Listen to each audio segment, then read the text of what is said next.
नमस्कार मित्रांनो, तुमचं स्वागत आहे. आज आहे 26 मार्च. आता आपण उद्यासाठी म्हणजे 27 मार्चला कोणत्या स्टॉकला मूव्हमेंट येतील, हे असे आपण 5 स्टॉक बघणार आहोत. चला तर मग मित्रांनो बघू शकता आपण 24 मार्चला हे 4 स्टॉक बघितलेले आणि ह्याचे चार्ट तुम्ही चेक करा.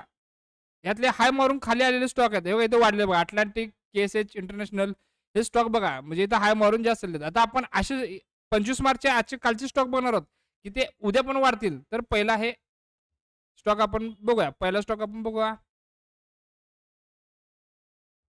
तर ॲक्टस केमिकल. आता या स्टॉकचं वैशिष्ट्य बघा मित्रांनो, हे अजून पदर कधीही पडलेला नाहीये. ठीक आहे. बघा मित्रांनो, मागची तुम्ही मूव्हमेंट बघा. जवळ-जवळ 2021 पासून याची रॅली बघा मित्रांनो, कशी रॅली आहे. 2527 अजून पत्र हा शेअर पडलेलाच नाहीये. मग अशी स्टॉकची सोशल मीडियावर चर्चा होत नाही आणि कोणी दाखवत पण नाही. ठीक आहे. एवढा अभ्यास करावा लागतो मित्रांनो. आता दुसरा स्टॉक कोणता आहे? CP plus. म्हणजे आदित्य इन्फोटेक लिमिटेड. ठीक आहे. आता हा पण स्टॉक बघा. मी मागच्या 4 दिवसामागे सांगितलं होतं बघा. इथनं मूव्हमेंट येईल बघा. इथं पॅटर्न तयार होत आहे. कोणता पॅटर्न आहे तुम्ही मला पर्सनल मेसेज किंवा कमेंट करा म्हणून सांगितलेलं होतं बघा. इथनं बघा. हा काय मूव्हमेंट? मूव्हमेंट आले बघा. जवळ-जवळ 8% ची मूव्हमेंट आलेली आहे. ₹1809 ला शेअर गेलेला आहे आणि हा पॅटर्न तयार झालेला आहे. तुम्हाला मी बोललो होतो पाठीमागे व्हिडिओ जाऊन बघा. ठीक आहे. इमॅक्युअर. इमॅक्युअर हे आमच्या इंट्राडेसाठी फेमस स्टॉक आहे. इंट्राडेमध्ये मस्त मूव्हमेंट देतो. ठीक आहे. बघा आता हा पण मी ना इथं रेझिस्टन्स ड्रॉ केला होता आणि इथं मूव्हमेंट येईल असं मी सांगितलं होतं बघा. आता इथनं पॅटर्न हा पण पॅटर्न तयार झाला बघा. कोणता पॅटर्न तयार झाला हे तुम्ही मला कमेंट करा म्हणून सांगितलं होतं बघा. इ हा पण मी इथं व्हिडिओ बनवलेला होता बघा आणि इथनं मूव्हमेंट आलेली आहे. ठीक आहे. तरी पण वॉच लिस्टला ॲड करा. मूव्हमेंट वरती येईल असा हा पॅटर्न दाखवत आहे. आता दुसरा कोणता स्टॉक आहे? अटलांटिक. आता बघा मित्रांनो, हे 24 मार्चला पण सांगितलं होतं, हा 25 मार्चला पण वाढलेला होता. आता उद्या पण हे स्टॉक लक्ष ठेवूया आपण. ठीक आहे. Atlantic electricals. ठीक आहे. आता मित्रांनो हे स्टॉक बघा. आता एक कुठली कॅन्डल तयार झाली बघा इथं. वर इथं हाय किती मारलाय 1271. जर तुमचं स्विंग ट्रेडिंग असेल तर प्रॉफिट मोठा आला की बुक करून रिकामं व्हायचं. कारण कसं होतं मित्रांनो, आता ही कॅन्डल कोणती तयार झाली बघा. आता हे हां, आता खाली येईल. इथं इथं जर टिकला तर हा वर जाईल. नसेल तर खाली येईल.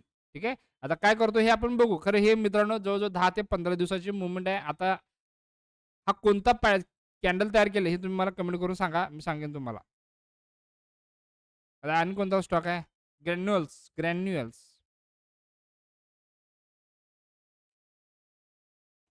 इंडिया. बघा मित्रांनो मूव्हमेंट बघायची. ठीक आहे. हा पण बघा अपट्रेंडच आहे. आता मागचा ब्रेकआउट दिलेला आहे.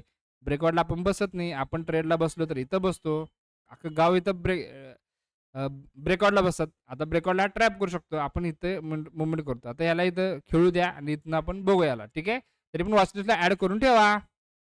केएसएच इंटरनॅशनल. आता हा स्टॉक बघा मित्रांनो, मी मागच्या जुन्या पण व्हिडिओमध्ये बघा. अख्खं मार्केट पडत आहे, पण हे स्टॉकला काहीही फरक पडलेला नाही बघा. आता मित्रांनो बघा 484 चा हाय मारून 458 वर क्लोज झाला बघा. म्हणजे बघा याच्यावर पण मी व्हिडिओ मागे सांगितलं, की मूव्हमेंट येईल. ठीक आहे. इथं मी रेजिस्टन्स काहीतरी ड्रॉ केला होता बघा असं काहीतरी. इथनं मूव्हमेंट येईल म्हणून बोललो होतो. आता दुसरा कोणता स्टॉक आहे? SG mart. SG mart. ठीक आहे. बघा हा पण बघा मित्रांनो कशा मूव्हमेंट आहेत बघा. आता ओव्हरऑल मार्केट पडले, पण यांना काहीच फरक पडेना. मित्रांनो ही कोणती कॅन्डल आहे तुम्ही सांगा मला. आपल्याकडे जे क्लास केले त्यांना माहिती आहे बघा. ही कॅन्डल कोणती आहे बघा. इथनं मार्केट खाली आलंय बघा. जवळ-जवळ किती दिवस मूव्हमेंट आहे बघा आणि इथनं मूव्हमेंट येईल असं आपल्याला वाटते. ठीक आहे मित्रांनो, असेच जर स्टॉक तुम्हाला पण माहिती पाहिजे असेल, रोज हे वॉच लिस्टला ॲड करा आणि ह्याचा अभ्यास करत चला. चार्ट बघत चला मित्रांनो. आता उद्याची मूव्हमेंट बघूया आणि उद्याचे स्टॉक आपण काढूया. धन्यवाद.